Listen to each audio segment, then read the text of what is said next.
Hello అండి, welcome back to my channel. ఈరోజు మన ఛానల్లో ఫిష్ కర్రీ ఎలా ప్రిపేర్ చేసుకోవాలో చూపిస్తాను, చూసేయండి. మన సబ్స్క్రైబర్స్లో ఒకళ్ళు అడిగారు ఫిష్ కర్రీ చూపించమని. సో వాళ్ళ కోసం అయితే నేను ప్రిపేర్ చేస్తున్నాను. ఫస్ట్ అయితే ఫిష్ని మ్యారినేట్ చేసి ఒక హాఫ్ అన్ అవర్ పాటు పక్కన పెట్టుకోవాలండి.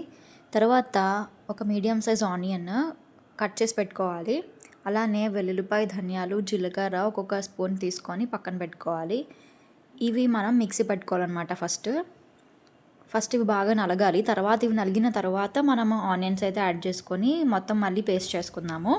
మన ఛానల్ ఎవరైనా ఫస్ట్ టైం చూస్తున్నట్లయితే ప్లీజ్ అండి సబ్స్క్రైబ్ చేసుకోండి, లైక్ చేయండి, షేర్ చేయండి, కామెంట్ చేయండి.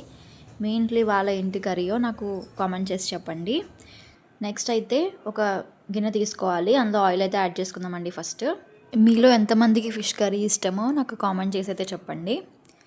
ఇప్పుడైతే ఆయిల్ అయితే యాడ్ చేసుకున్నానండి. ఆయిల్ హీట్ అయిన తర్వాత మనం ఇందులో ఒక టీ స్పూన్ మెంతులు, టీ స్పూన్ జీలకర్ర అయితే వేసుకుందాము. ఇవి కొంచెం బాగా వేగిన తర్వాత ఇందులోనే ఒక 4 to 5 పచ్చిమిర్చి అయితే వేసుకుందాము.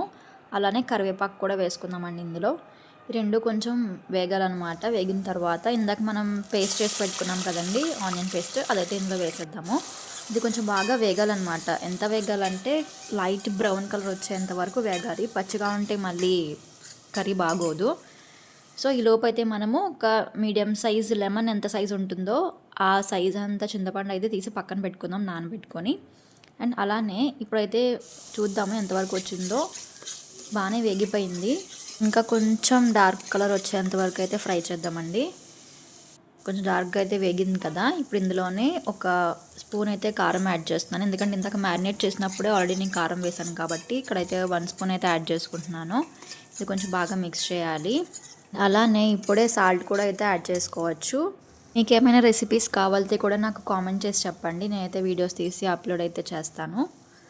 ఇవి కొంచెం బాగా ఫ్రై అయ్యాయి కదండి స్పైసెస్ యాడ్ చేసిన తర్వాత.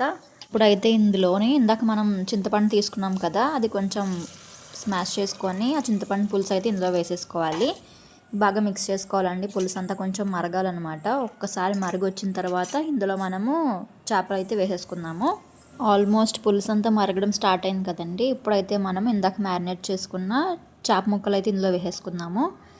వేసుకొని కొంచెం కలుపుకుందాం గరిటతో. తర్వాత మళ్ళీ కలపలేము ఎందుకంటే చేప విడిపోతుంది కాబట్టి ఫస్టే మనం కొంచెం కలిపేసుకుంటే తర్వాత మనం గిన్నెతో కలుపుకోవచ్చు అనమాట. కొంచెం బాయిల్ అవ్వడం స్టార్ట్ అయినప్పుడు మనం మూత పెట్టేసి కొంచెం మరిగిద్దాము. చేపల పులుసుని బాగా ఎంత మరిగితే అంత టేస్ట్ వస్తుంది అనమాట పులుసు అనేది. సో ఇప్పుడైతే మనం ఇందులో కొంచెం కొత్తిమీర అయితే కట్ చేసి యాడ్ చేస్తున్నాను టేస్ట్ కోసము. మ్యాక్సిమం ఒక హాఫ్ అన్ అవర్ పాటు పులుసు మరిగితేనే చాలా బాగుంటుందండి. 1 అవర్ మరిగితే ఇంకా బాగుంటుంది, టేస్ట్ అనేది చాలా పెరుగుతుంది. అంతేనండి, ఫిష్ కర్రీ అయితే రెడీ అయిపోయింది. ప్లీజ్ అండి సబ్స్క్రైబ్ చేసుకోండి.